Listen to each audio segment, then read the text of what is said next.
would just speak to his superior. There's no one to answer.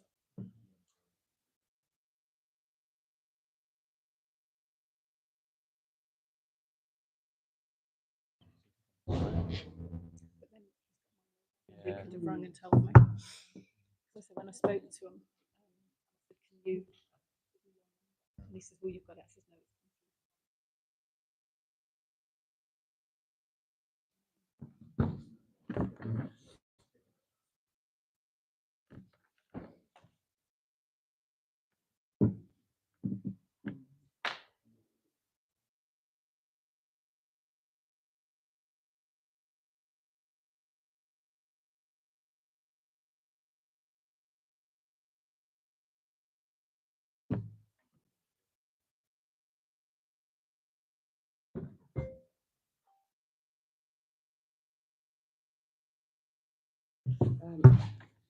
Just a quick introduction, please. Thank you very much for coming. Let's start from that end.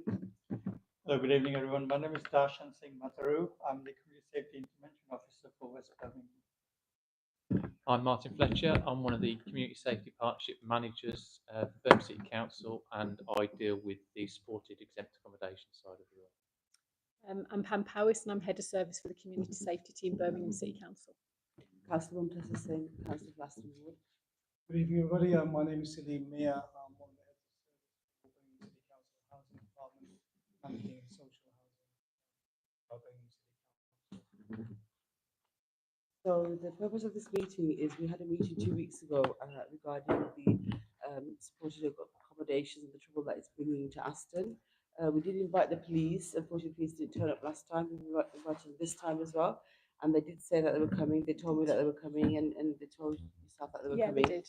So I don't know whether they're going to be late or not, but hopefully they do make it to this meeting. The purpose of this meeting is for the residents to ask questions about how we can manage trouble that these HMOs and the supported living that are bringing to Aston, the trouble that is bringing on the streets, and antisocial behaviour that is bringing attention to neighbours and Tesco's, but for that matter. So, so that's the purpose of the meeting. We're going to ask some of the stakeholders to tell us about what they do and what their positions. Then we bring it out to the floor for questions, and we'll ask them answer the questions. Is that okay? Yeah, that's fine. I think probably first of all, it's worth giving an explanation of what supported exempt accommodation is, because you'll hear constantly HMO, which is a house of multiple occupancy.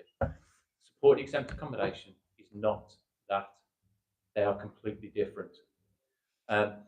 Supported exempt accommodation is currently a non-commissioned and unregulated form of supported housing. You will hear the name registered providers a lot. Those are organisations who will have responsibility for that accommodation. They can actually own the property, but I would say 99% of the time they actually lease that property from the owner. They then have the understanding that they maintain that property standards, and they also provide the support, care and supervision for its tenants. Those are the requirements of the registered provider. However, what those registered providers will do is they subcontract out to what we call a managing agent, who will then deal with the support, care and the property maintenance side of things. The people who are entitled to the support exempt accommodation are classed as some of the most vulnerable people in society. So you're looking at prison leavers, you are looking at homeless people, refugees, people with severe disabilities, whether it's through mental health or physical side of things, drug, alcohol abuse, that side of thing. The housing benefit payment is originally from DWP, so the Department for Work and Pensions. They have the money. It's for the tenant to apply for that. Once that application is agreed, they then pass that money through to the benefits department in the local authorities, and they subsequently pay that money out to the provider.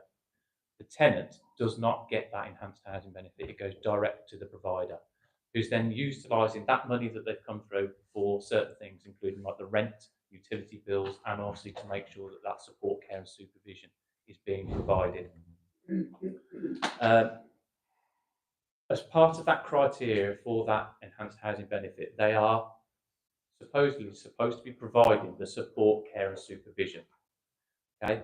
Now, as it stands at the moment, that has to be more than minimal. Now, that, as you can tell straight away, is completely open to interpretation and exploitation as well, because there's nothing in ruling as to what is classed as more than minimal at this stage. So it can be quite difficult to enforce.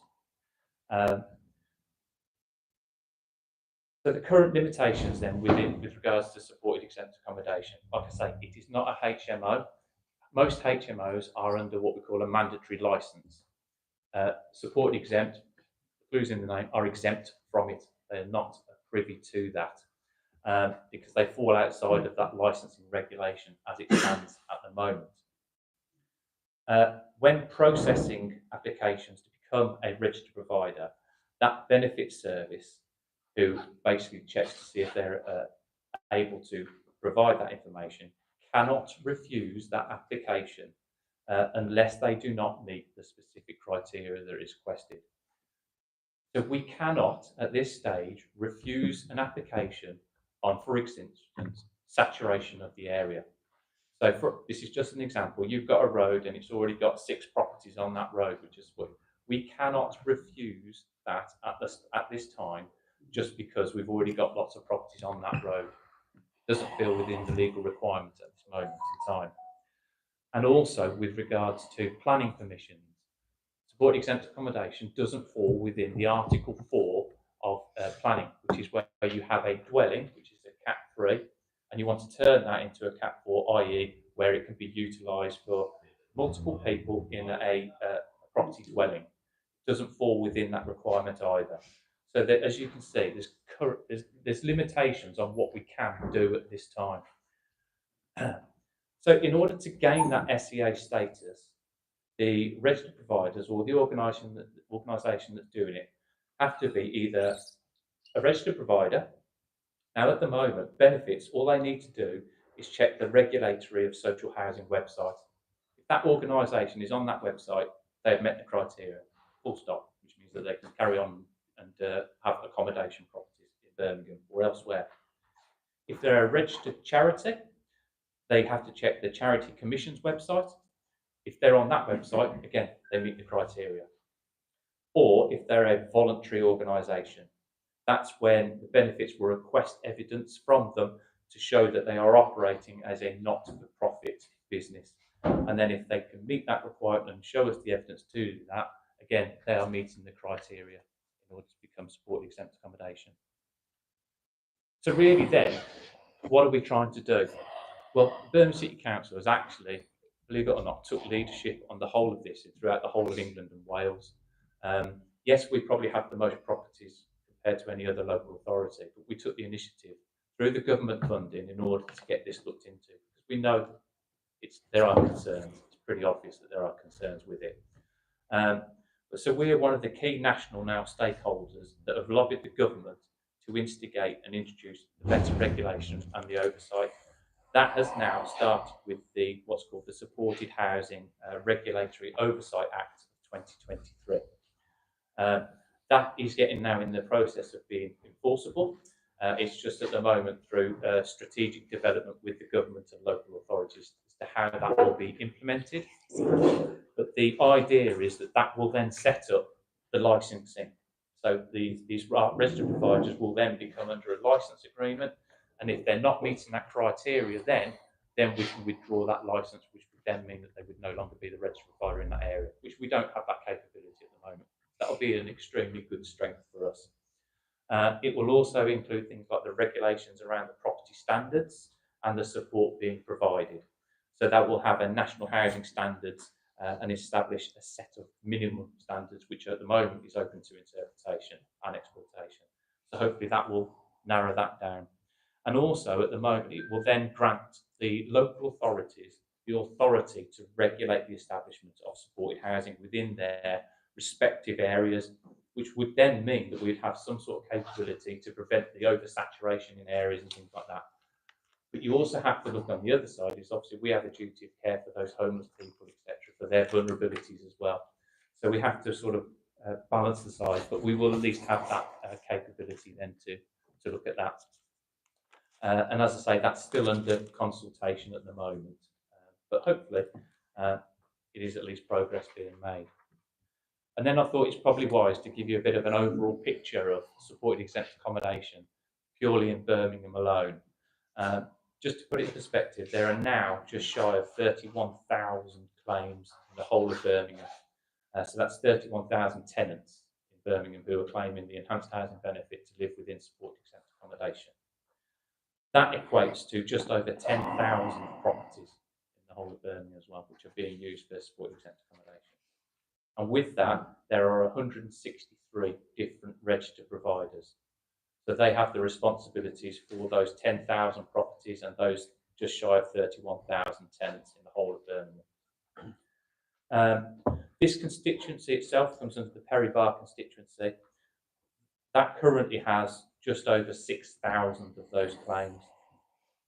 And they have over 1,700 properties now as well out of that 10,000. And there are 64 different registered providers in the whole of Birmingham who cover within the constituency. And then I can break it down even a bit further for you, which is the Aston ward. That is just over 1,500 claims now, and you have just over 420 properties in this ward, of which there are 30 different registered providers that cover that for you. And that really hopefully gives you a bit of an insight as to what supported exempt accommodation is, and then how do we tackle it. The council have set up what we call a multi-agency partnership approach to the investigations.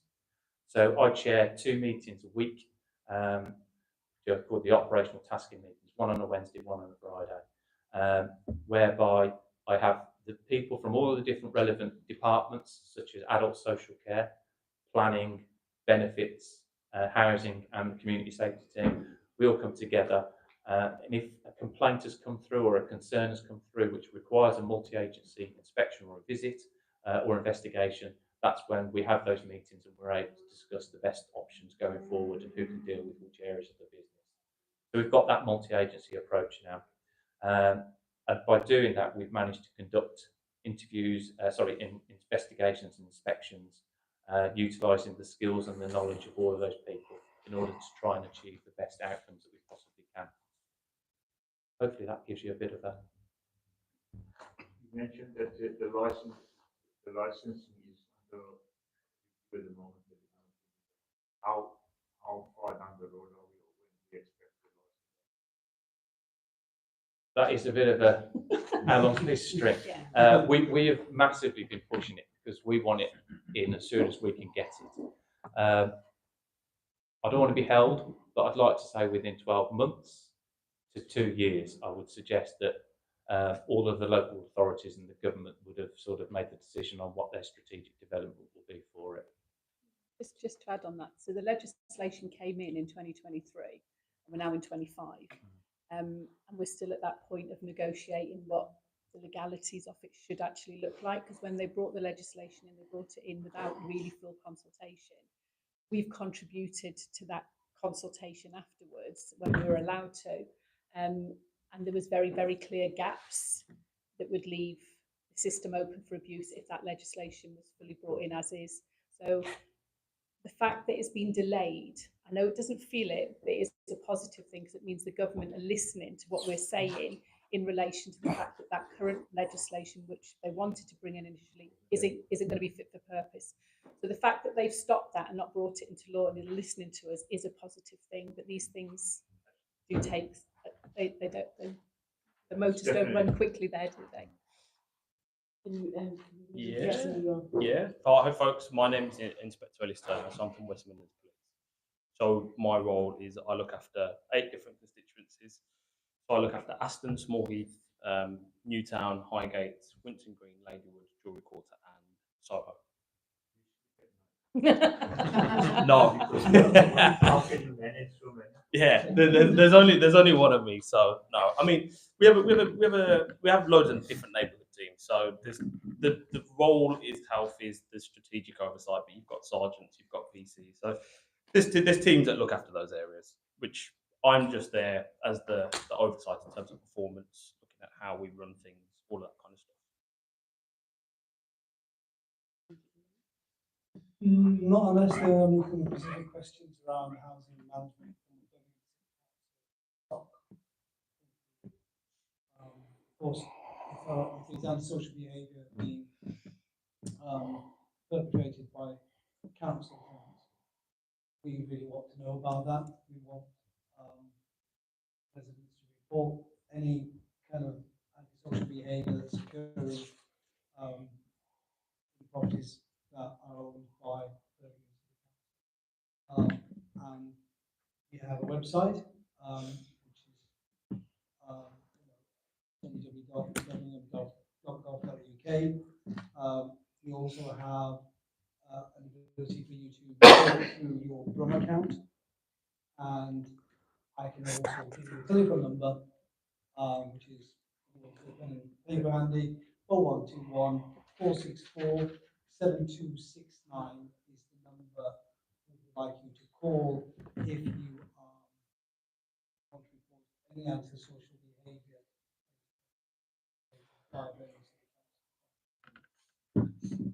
Sorry, are we going to have one more person to speak?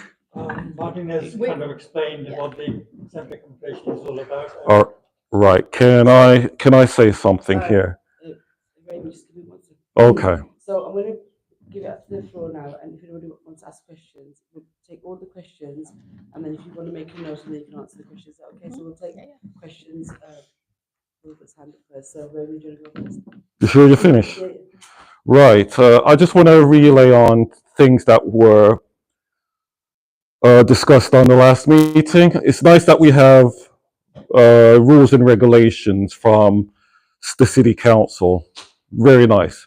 But relaying on the information from the last meeting, we had issues of mental health. We had issues of, it doesn't matter which one it is with the HMOs or if it's supported, it's still problems on the roads. Yeah. Yeah. City council, nice with the emails and whatnot. And people with properties in the area, especially when we had the article on the weekend that basically property prices are not growing in the area. With that article in the Birmingham Mail, it sounds like it's a new style of gentrification that's going on in the area. Because when property prices don't grow in the area and you bring in so much supported living or HMOs, really doesn't matter which one, it shows you that basically Birmingham City Council don't really care about us, don't care about the way that we're living, etc., etc. So it's just nice that you have the implications on what's going on in the area. Thank you. We know that from 20 years of different councillors, MPs and whatnot. Now it's down to what is going to be our future within Aston. Can I just clarify what exactly the question is there? Because I get what you're saying, but I'm not clear what the question was. The question is more likely, why you brought us here, that basically information that already been relayed from multiple ward meetings. The question is, or maybe it's not a question, it's a statement that basically, what is the 20-year plan for Aston? And that's going towards the city council. Because there are people that have families, that have grandchildren that want to grow up. This is not a life that we live in, that basically we see multiple HMOs. And you guys can give me quotes of how many properties you have, but it's not maintaining them. But anyway. But we're not responsible for maintaining them. That's what. So we're the ones that have to look after them. I didn't say that. But if you let me answer you. So supported accommodation, as Martin has said, and I said at the last meeting, the city council has no authority over. We have no decision-making powers on where they are and what they can So there is no decision-making powers around that. There is no law or legislation in place that determines that the City Council can give a yes or no on those accommodation. HMOs are slightly different because someone has to apply for a licence, and if it's in a selected licensing area, there is a restriction there. But the fact is, the law states the local authority has no power to make decisions about supported accommodation. There's some type of disconnection on what I'm saying and what you're saying. And I know what it is. It's coming from Home Office that this is the way it's going to be. And this is the, hold on. And this is the way I'm saying that basically we cannot maintain all of this unsupported living on the streets where people are begging or giving money or whatnot, or stealing out of shops and whatnot. We cannot go on like this. So there's some type of disconnection from what I'm saying and what the panel is saying. So it's not a question, it's a statement. And it's more likely we have to follow up on meetings like this, because we're not going to go anywhere with sending us telephone numbers and emails and whatnot. These officers here are only city council officers. The legislation has to come from the government for them. I understand that, but there is some type of disconnection. There is some type of disconnection. Let me just There is this disconnection. Let me just come in a second. People don't understand the process. Yeah. The process is rubbish, but anyway. Hold on a second. Let me just come in a second on that, because obviously we have at the moment we have a team who all they deal with at the moment is supported exempt accommodation, whether that's from the housing department or the adult social care, all of those different teams that I said. So we've got a designated team at the moment. We can only go by what people tell us. Okay. Now hold on a second. I can tell you now, from my point of view, and I've been doing this for 4.5 years now. I think Aston Lane was one that was raised in this meeting previously. That's right. Well, I can tell you now, in that time, we've only had 4 complaints come through to us. 2 of those complaints were self-initiated work by our team, i.e. it was a 2-monthly review for benefits to go out, asking us to go out because they want to check and do ad hoc checks on providers to make sure that support, care and supervision is right and accurate, that they can continue with that enhanced housing benefit. In the 4.5 years, there's only been 2 other concerns. One of those concerns was actually raised in this meeting only a week and a half ago, of which we are now looking at doing an inspection on and visit on. So within that 4.5 year period, really, there's only been 1 concern that's been raised through to us. Okay, the same property. Can we get a question? One second. The same property we talked about Aston Lane. Week later, I was stabbing again there. What's happened? Well, that would have to be the police who would answer Well, that. you can answer. Can we get all? Can you get? What's happened about that? Can we get all the questions first, and then we'll get the answers? Do you want to make a note of it? So what do? Sorry. So I just Stabbing happened on Aston Lane. Yeah. 2 weeks ago, 2.5 weeks ago. Week later, there was another stabbing there. So just as an introduction, so I missed the last meeting. So I wasn't here the last meeting. So I'm trying to catch up with everything that's gone on. So I'm going to guess most people were here at the last meeting. Obviously conscious of time as well, and there's a panel here. So what I'm going to do after this meeting finishes, anybody who wants to stay and just talk about policing in the area, we'll go to the back, because I'll make extra time for us to sit down as a group and just talk locally. It should be straight after the meeting, because everybody's interested in the way of policing in Aston. Yeah, of course. So I'm just offering that out to people who want to have a long-term discussion, because mindful, there's lots of different issues and lots of people want to talk about. Just go back to your question, sorry, in terms of the stabbing, bring me back the to stabbing speed. that took place 2 weeks ago. Yeah. Week later, same property, same people, stabbing again. I mean, the public is in danger, ain't it? Look what happened on the weekend in Heathfield Road. Are you aware of it? Officers got beat up. There's lots of things happen in different areas, and because of the number of areas I have, it's not. There you go. This one now. The second stabbing, you're not aware of it. So what's They're happening? not aware of anything, what's going on in the area, The police will have records of everything that happened. So, but Aston doesn't. in terms of the repeat locations, it's interesting because obviously what you'll have independent levels of crime taking place, very violent crimes, so stabbings, for example, the most severe of crimes, right? So as a policing perspective, what we do is obviously we intervene, we make arrests, we start investigation. That's only one part of the puzzle. The puzzle is what do you do long term in terms of that crime prevention? Because if you've got something repeatedly going on at a particular location, you've got to take those people out of there, which is exactly what we would do, right? But then it depends on how does that investigation fall out. So are there charges? Is charges brought against those people? If they're not, where do they go back to? So they've got their obviously civil liberty, they could go back to wherever they need to be. Or if you've got a long-term problem at housing, we would then work in conjunction with those that are available to actually do something about the housing, because it's one thing dealing with the people in there, but if you've got a location that continuously attracts problems, then that's a wider issue. But in terms of the stabbings and the violence, absolutely. If the police get involved and we can bring charges, 100% we will do. What happens after that is the judicial process. And what that looks like for people who go through that is not down to the police, it's the courts and all of that. But you're right, you know, if you've got an issue, if you've got serious violence taking place in a location repeatedly, that's definitely something that's got to be done about that. Can I just interrupt here? What Harry's saying here is that we have houses that have problems with antisocial behaviour. We have neighbours and they need help. Okay, when they ring the police don't come out. When the children need to go to sleep at night and they can't go to sleep because of antisocial behaviour, there's noise and there's smoking cannabis and all night the children are awake. And when they ring the police turn around and says it's an issue for the council to sort out. Ring your local councillor. We're not emergency services. Of course. So I think there's something that has to be said for. So I'll explain it because it's very difficult to understand how the process will work. So, for example, someone calls 999 or 101 and says, "My next door neighbour is smoking cannabis." We have to put that into context. So when someone makes that report, what will happen is that will go through our first contact centre, so through force contact, and someone will look at that and say, "Okay, here's a grading. It's either an immediate, which is normally threat to life, immediate concern for safety." Then there'll be sort of like the second grade, which is a priority. So, you know, it's important we need to get out there, but there's a different time limit because you've obviously got to separate emergency calls for service and you've got to separate things that are not a risk to life.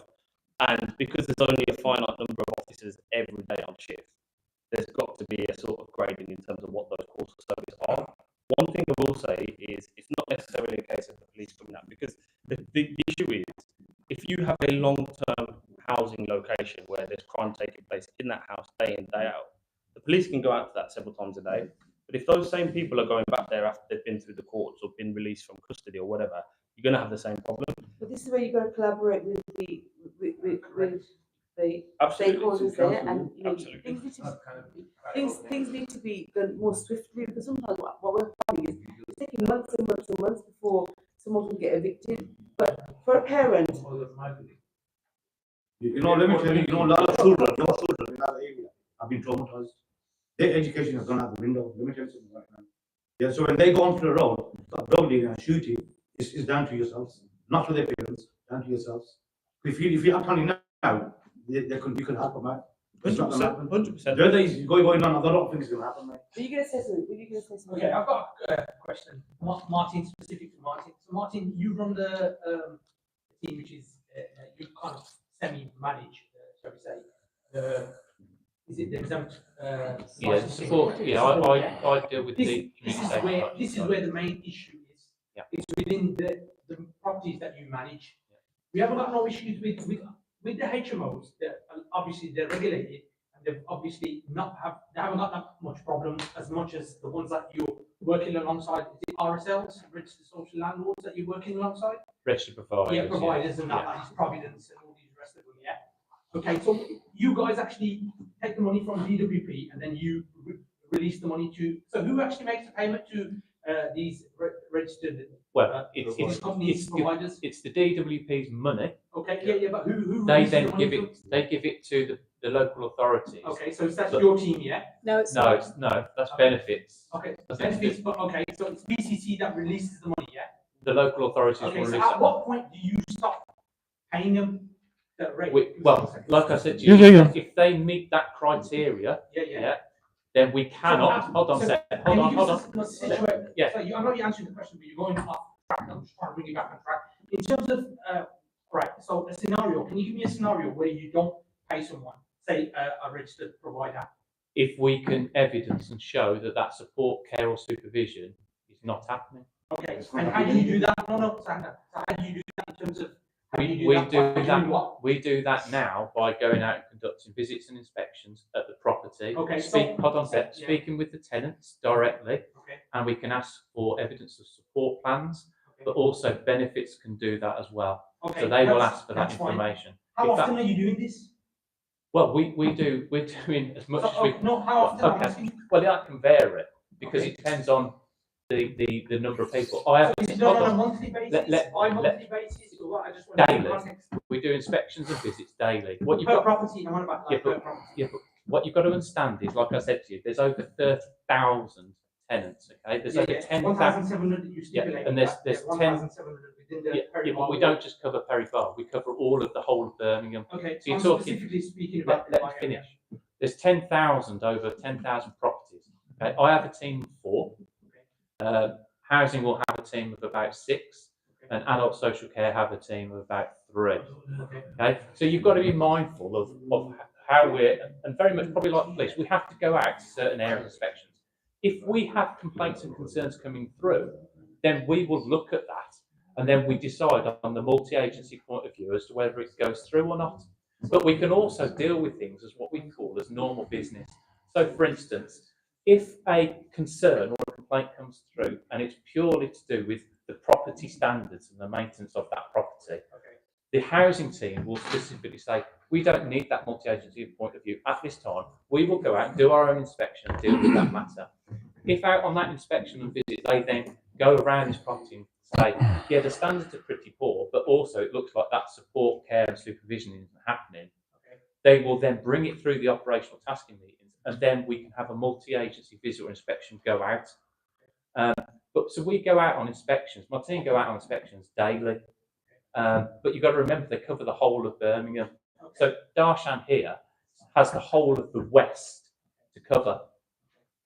But that's how we try and deal with it. Okay, that's fine. So on a more strategic level, are you working like opposite? Right. Okay. I can amongst both of you guys. I can answer that. I actually have a seconded West Midlands police officer on my team, Okay. so I can get certain So information. Are you looking at stats in terms of the Sorry, increase sorry, of? sorry, can I just interrupt there, please? You say you have a seconded Yes. officer, which area for? It The covers the city. whole of Birmingham.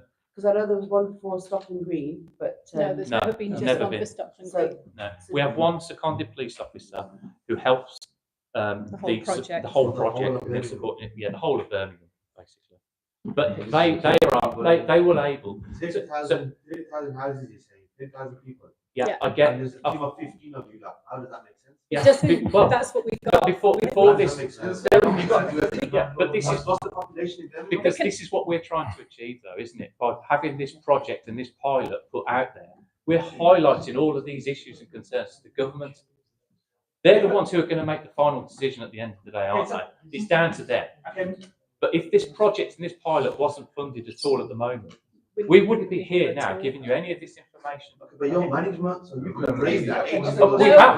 We have. For 4.5 years we've been raising it. We've been That's doing why that. the regulation enforcement is now. Actually, I can say now that these providers, they're not doing what they're supposed to do. Yeah. Yeah? Yeah. And that's up and down, like, throughout the Birmingham. Yeah. But specifically within the Perry Bar vicinity and Aston Ward.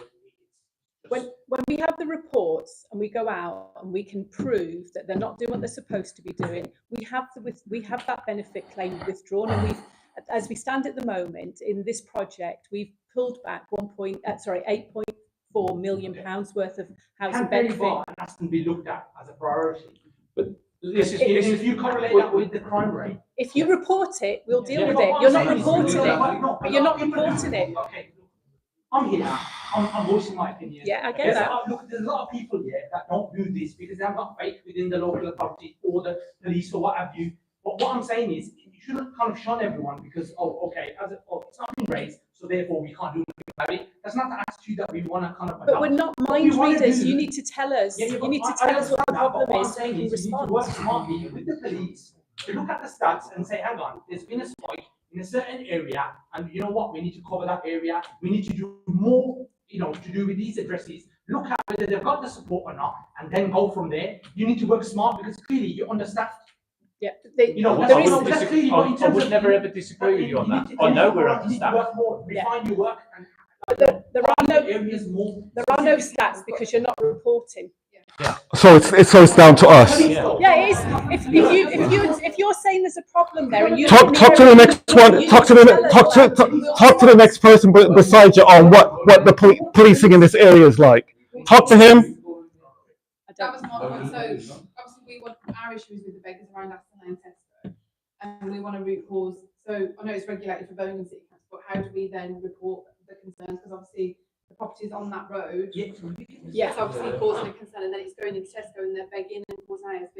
Thank you. Thank you. Actually living in support exempt accommodation, or is that an assumption? Do we know that? So Give me the address. Give me the address. we think. And then I'll look. London Road is one of the main ones. Yeah, but I need the actual specific address.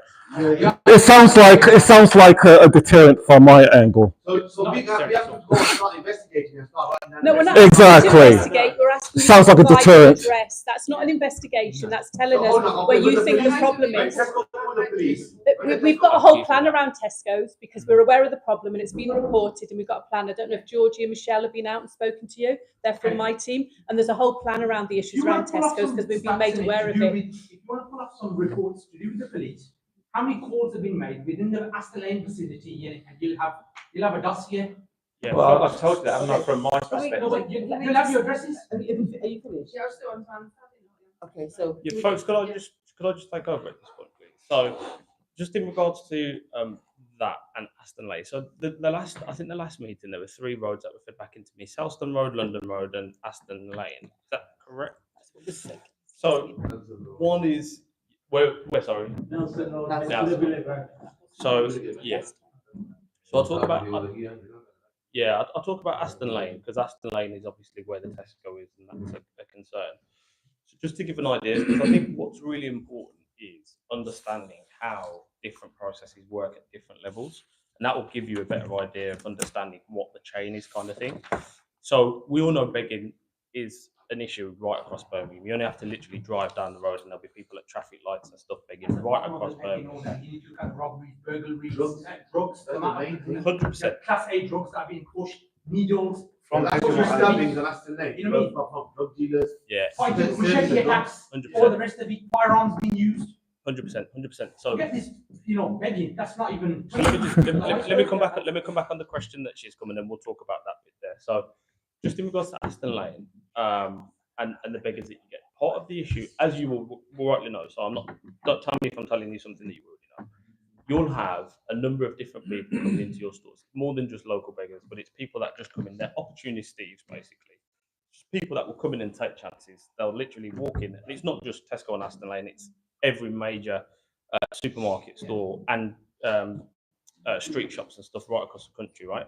But you'll have opportunist thieves who will just come in and take their chance. And so all of a sudden, you've got this spike in terms of offending, which you can't stop. You've got security. The police can't be inside Tesco every day. So it's one of those where people are at liberty to come in and go where they want. Right? That's the democracy we live in. But what we rely on is obviously people to behave and follow the law. So where you get lots of people going in and stealing and taking those opportunities, it's one of those things that just drags on. In terms of the begging, there's a number of things that can happen, but ultimately it relies on the courts and the judiciary process in terms of the police could take proactive measures. So there's lots of different things we can do. We can put dispersal orders in place, CBOs, which are criminal behaviour orders. So basically what they are is if you get somebody who's repeatedly begging or repeatedly causing antisocial behaviour in an area, you'd get that person's profile, you'd say, right, we're going to put together a case for this individual, repeated individual, consistently commits offences, been through the court, goes to prison for about 5 weeks, comes back out, does the same thing again. So for those kind of things, you'd put what you'd call a criminal behaviour order in place, which allows the police and other designated authorities greater powers to just search these people, lock them up, keep putting them through the process. It's one of those where the system that we have is you have to keep putting them through the process. You have to keep doing it and keep doing it and keep doing it until they serve a period in time in prison where either they change their lives, they're rehabilitated, or they just don't come back into this area. And that's the challenge you'd have with offences like begging, because it's low level compared to the offences that these guys mentioned. You know, if you've got drugs, stabbings, and gang violence versus begging, most people are going to be interested in the first ones. But that doesn't diminish how important begging is and shoplifting, because you've got the economic impact on that as well. You know, people stealing things, we all have to pay more. You know, so it's a circle of issues that unfortunately there's no quick fix, because unless you're keeping those people in prison, then the system just continues to roll and roll and roll. And so these people come out. The only way you can get around that is where they actually are relocated to different areas. But there's nothing stopping people when they're so. Say for example, you've got a prolific individual who lives in Aston, and all they do. We're speaking about the begging a bit too much, yeah. The underpinning issue here is the exempt properties, yeah, and that's where the root cause of the issues are. Sure. We want to know what steps we can take in order to mitigate the circumstances going forward. So dwelling on that, respectfully, I'm saying this, yeah, we don't want to be like any more on that. We want to know in terms of, okay, what steps can we take in order to mitigate the circumstances going forward. So let me just come back to you on that one point, okay? Because obviously, I know what you're saying, and it is low level. Yeah, but but then, we have to live in it, don't we? yeah, but then I they're like, you know, I with the customers and everything, they're intimidating them, and 100%, like it's the community. Isn't it? Yeah, no, They're intimidating no, people. I'm not that are taking trying any, to- like, No, no, what I you're understand saying what and you're that, but in saying. terms of obviously, you know, it all stems from what? Yeah. It's from the Yeah, houses. yeah. The Whoever's root cause of more the issue. exactly how Yeah, you yeah, yeah. raise it, So we same just don't way. want to Yeah. I'm mindful of the time as well. And I understand the shit. Listen, I'm professional. I've reported this incident so many times to the police. You know, I get my spare parts delivered at home. Yeah, I work for a multinational company. Boxes are left outside my house. A guy consistently comes in the morning. He knows these are being delivered. He lifts the boxes and takes all the parts away. Most of them are not used to it, but he probably thinks he can sell because they're metal. He might be able to correct. sell. It's opportunist. 4 or 5 times I've taken the picture of him. I've rang the police. I've followed him up to, just on the, the roundabout here. One police officer came one day and I said, "You catch him on Bragg Road. He's still walking. I just come round there. He refused to go. That's your police officer." I swore at the police officer because I was so angry. If you just go there, you would stop him there and then, and you would catch him red-handed. He was going through all the houses, picking up all the parcels that were delivered, and he puts it in his trolley, and he walks away. Nobody can do anything. So I don't know about your individual case, but after this, we can have a private conversation. And this is ridiculous. I Why think- police I officers think- don't take any action? I think you want to say something. Yeah, I just want, excuse me, I want to respond in terms of going forward, how can Yeah, we try to help each other. One, as Martin said, you as community people living in the residencies, you can report antisocial behavior to Birmingham City Council. Secondly, as an intervention officer for West Birmingham, I can go out with yourselves as a residents association groups. I've done that in other areas. So in Aston area, if there are resident groups working in locality, I can arrange meetings with you, and then we can go and on the roads that you think that are problematic for you. And I will know which addresses are exempt accommodation. And if there are concerns identified through that walkabout, then I can pick them up and deal with them. So here is an offer that I can make to you that we can go forward. What's your You're saying that you can't take any enforcement action? In terms of enforcement action, you can't take any. No, you can, because there's obviously going to be things like, Are they contract with all the regs and all the rest of it? yeah, there will be limits on And all then you safety do. by doing an audit of the property and so on. Yeah, we do all of that, but we will then also, we can use enforcement actions like community protection warnings and things like that on either the business or on the actual tenant themselves, which we do. So if there's a prolific person who's constantly causing these antisocial behaviours, we've got the capabilities, as well as the police, to issue a CPW on that person. They breach that warning, then we can progress that to a CPN, which then means that they're potentially going to. It's going to be on the person, or we could do it on the organisation. Because we do a lot of it at the moment with regards to waste management and things like that. Because obviously, Martin, you said something about with regards to, is there any way of actually stopping them at any other ones opening? Yeah. Because on average, No, say for that's instance, on a the street problem. of 20, Yeah. on a street of 20, you've got more than, you've got 6 properties. Correct. And that's Can't more stop than it. 25%, 30% of the properties on that road. So how do we limit that? We can't. Okay, So why if you want to revoke the permitted development rights, Oh, what? Sorry. if you want to revoke the permitted development rights, then the Article They're 4. not. They're not. under Article They're not 4, Article 4, like I said to you. They don't fall under that Article 4. They're exempt. That is the problem. Sorry,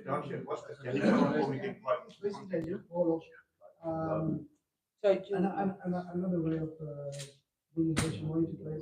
It's not a HMO. It's not a HMO. They're very different. Yeah, but that is the idea of. It's not regulated. Yeah, Yeah, they are. absolutely. They are. Yeah, it is. We're not denying it's completely open for abuse.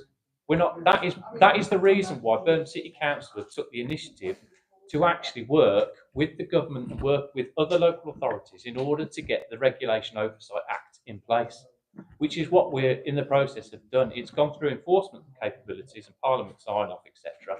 It just now needs to be implemented with the government and the strategic way it's been dealt with. As soon as that comes through, I'd like to say you'll see a different world, because they will then be under licence, and that licence then can be revoked if they are not meeting certain criteria. And the problem that we've got at the moment is that criteria is debatable, isn't it? Because all they've got to show is it's more than minimal for that support care supervision. What you might think is more than minimal, the person next door could say, well, no, that's way above more than minimal. Absolutely. And that's the reason why that we're working like we're doing now, in order to get it out to the government to say, look what's happening here. The market is going up like this with the number of properties that we're now having and the number of tenants that we're having claiming this. There's got to be a level where, a minimum level, and if they're not meeting that criteria, then they shouldn't be allowed to either be a registered provider or work with the managing agent, etc. So that's what we're trying to do. Right. Sorry. Go on now, go on. I was going to say, I'm mindful of the time, we need to wrap this up. So what I was going to say, going forward, we'll have another meeting in a month's time. Yeah. And obviously, I think the one asked you some questions. Yeah, Just one thing, can I say just one thing? Can you get your email addresses, telephone numbers that we can call in a leaflet? And also, We can get them. also Have we got I've got some the so also, what I would want from you yourself is that I'd like to know how many officers cover the Aston area. And, every time someone comes to these meetings, what I tend to get is that, oh, I don't know the figures, I have to come back with the figures. And I need figures of the crime rates in Aston, whether they've gone up, whether they've gone down, and how many phone calls have you had from the HMOs and social behaviours. I want some figures, please, next time. So, are we okay to come back here in a month's time, do you think? Yeah? Are you guys okay with this? Yeah. A month's time? If you want to cover the figures and the numbers, that's that.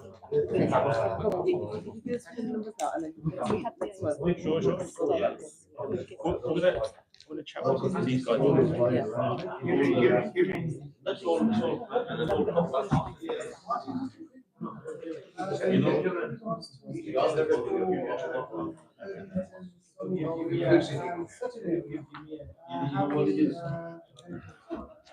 Well, I won't.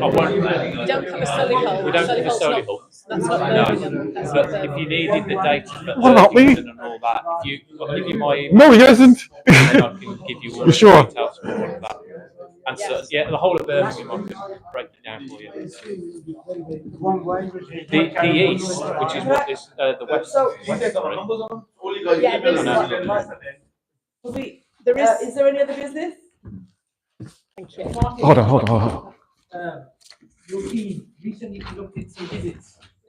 Is that right? Yeah. Thank You you. had a team of people doing some visits. Yeah. After exercise recently last week. They would have done visits, yeah. Well, Yeah, we're yeah, on that's what- Tuesday, yeah, we're on the team of Monday, five. aren't we? So Yeah, you had like a team of 5. Since the last meeting, you have like a team of 5 or 6 people conducting some visits within the Aston Lane vicinity. I've got a team of 4. Yeah. I couldn't give you. It could have been the house. We did at the last meeting. You gave us an address, and we did make a commitment to go and look at that. So that's I just what want we've to been know doing. that. But we're still investigating it at the moment. Yeah. Oh, that address. It's come through the operational tasking meeting, and that's due to be going out to be visited. Okay, I'm sure someone did visit it. I just want to know how visits and that. Wait, Not the one that I've got the address of. What address have you got? 220. It's 220. one that you guys gave me at the last Aston, meeting. yeah. Yeah. So the people who are living, Yeah. so the people who are living in the house, or that was selling the drugs in the house, he's been kicked out with his girlfriend. He was living there with his girlfriend. There's, I think his girlfriend was living there, and he was just coming out. Yeah. So when I was here last time, you gave me that address, and I did everything I could to make sure that the people that needed to know about that were notified of it. Some of the information and some of the stuff that's been done perhaps by police we wouldn't have been privy to, and some investigation won't be fed back automatically, but there is work ongoing around those properties. So now We're going out in. any issue about addresses, can we speak to this gentleman, give it to him now? So, Yes. Yeah, I'll give you an email address as well. PRS one. Is it And for this will it be address recorded? company, So you've got the email address in the notes. Can I just You mean on here? Are you, No. are you all okay to come back here in a month? Yes. Yeah, that's fine. Yeah, okay, good. Thank you. But we're gonna, at least please make it a week and notice, I will. so we can give everybody as well, you know. Hold on. Because we need more people here. Yeah, give us a pen, mate, and I'll Folks, can I just sense, check? Does anybody want to stay behind? Yeah, let's take me on talking. I just want to ask you, yeah, before, yeah, talking about 5 years, 7 years ago, there used to be drug squad, robbery squad, they all used to be driving around, police. Yeah. Nothing like that happening now. It's a different It's time. open, it's open. But the police need to do something about it, Westminster police. So it's the meeting. It's a meeting. Someone really senior needs to be here to understand the situation. Yeah. That when the drug squad, robbery squad and stuff like that was around, yeah, not much is crime. You still have that. And then they will fire it out to the relevant team or So department, you still or have it will that. come through the operational task list for us to look at to investigate. Okay then. Thank you. So you have to understand that, but with, like we're saying, with the right accommodation, that's what thing going on. You need to be more in the area, not less. The meeting's finished. The thing is, All right. it goes right to senior. Come on, senior, this is what we're saying. Oh, sorry.